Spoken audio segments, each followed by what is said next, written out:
ఆనాడు టీడీపీ ప్రభుత్వంలో ముఖ్యమంత్రి చంద్రబాబు నాయుడు పేదల ఆకలి తీర్చేందుకు అన్న క్యాంటీన్లను ప్రారంభించగా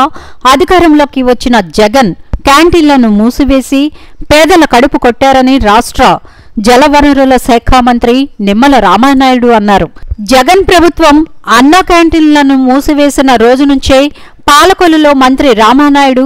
దాతల సహకారంతో 5 ఏళ్లుగా కొనసాగిస్తున్నారు. మొదట్లో అన్న క్యాంటీన్ వద్ద పేదలకు ఉచితంగా భోజనాలు పెట్టగా ఆ తర్వాత మొబైల్ వాహనంలో ప్రభుత్వ ఆసుపత్రి వద్ద రోగులు వారి బంధువులకు విస్తరించారు. గురువారం పాలకొల్లు ప్రభుత్వ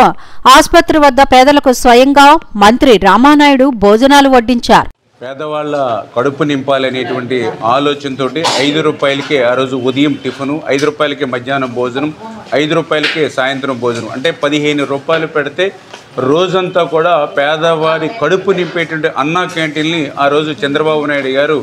ఆంధ్రప్రదేశ్ రాష్ట్ర వ్యాప్తంగా ప్రారంభిస్తే ఆ రోజు మరి జగన్మోహన్ రెడ్డి అధికారంలోకి వచ్చాక నిర్దాక్షిణ్యంగా అన్నా క్యాంటీన్లన్నింటినీ కూడా రద్దు చేసి ఆ పేదవాడి కడుపు కొట్టినటువంటి పరిస్థితి ఆ రోజు మనం చూసాం. మరి ఆ రోజు ఏదైతే నేను అన్నా క్యాంటీన్ దగ్గర మరి ఏదైతే పాపం రద్దు చేసిన మొదటి రోజు ఎవరైతే ఆ అన్నా క్యాంటీన్లో భోజనం చేయడానికి వచ్చినటువంటి భవన కార్మికులు కానీ, ఆటో కార్మికులు కానీ, ఏదో ఆసుపత్రులకు వచ్చినటువంటి మహిళలు కానీ వాళ్ళందరూ కూడా నిరాశగా వెనక్కి తిరిగి వెళ్తూ ఉంటే మరి ఆ రోజు అప్పటికప్పుడు బయట హోటల్స్ నుంచి తీసుకొచ్చి వాళ్ళ భోజనం పెట్టి కడుపు నింపితే వాళ్ళ కళ్ళల్లో కనిపించిన ఆనందం చూసి ఎన్ని కష్టాలు ఎదురైనా అన్నా క్యాంటీన్ని మనం నడపాలి అని ఆ రోజు నిర్ణయం తీసుకుని ఆ రోజు అందరికీ ఒక పిలిపిచ్చాం. మీ ఇంట్లో ఒక మ్యారేజ్ కానీ, ఒక బర్త్డే కానీ, లేదా మీ ఇంట్లో ఏదైనా కార్యక్రమం ఉంటే దానికి అన్నా క్యాంటీన్లో మనం భోజనాలు పెట్టి పేదలకి హెల్ప్ చేద్దామని ఒక పిలిపిస్తే పెద్ద ఎత్తున దాతలు కూడా స్పందించి మరి ఏదైతే ఆ రోజు 2019 నుంచి 2024 వరకు కూడా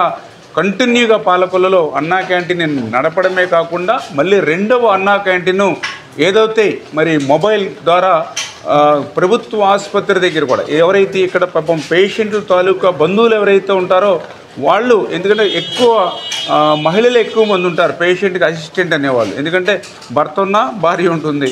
భార్య ఉన్నా మళ్ళీ ఆమె తల్లి ఉంటుంది, ఒకవేళ ప్రసవానికి కోడలు వచ్చినా కూతురు వచ్చినా తల్లే ఉంటుంది, అంటే 80-90% పాప అటెండర్స్ అందరూ కూడా మహిళలు. వాళ్ళందరూ కూడా ఎక్కడో టౌన్లోకి వెళ్ళి మళ్ళీ వాళ్ళు 100-150 రూపాయలు భోజనం చేయాలి, మధ్యలో మళ్ళీ ఆటో వేసుకుని వెళ్ళాలి. అందుకని ఈ బాధలన్నీ చూసి మరి ఏదైతే 2వ అన్నా క్యాంటీన్ని, మొబైల్ అన్నా క్యాంటీన్ని ప్రభుత్వ ఆసుపత్రి దగ్గర కూడా ఆ రోజు మనం పెట్టాం. మరి నిజంగా ఇది కూడా ఎంతో ఉపయోగపడుతుంది. ఏదైతే మళ్ళీ వేళ మంచి రోజులు ఆంధ్రప్రదేశ్ రాష్ట్రానికి వచ్చి, అందుకే రేపు ఆగస్టు 15వ తేదీ నుంచి మళ్ళీ ఆంధ్రప్రదేశ్ రాష్ట్రంలో అన్నా క్యాంటీన్లన్నీ కూడా మళ్ళీ ఓపెన్ చేస్తూ ఉన్నాం. మళ్ళీ పేదవాడి కడుపు మళ్ళీ నింపడానికి, వాళ్ళకి ఆకలి తీర్చడానికి ఈ యొక్క ఎన్డీఏ తెలుగుదేశం, జనసేన, బీజేపీ ప్రభుత్వం కట్టుబడి ఉందని చెప్పి మీ ద్వారా అందరికీ తెలియజేస్తూ, అందులో భాగంగా ఈరోజు ఏదైతే ప్రభుత్వ ఆసుపత్రి దగ్గర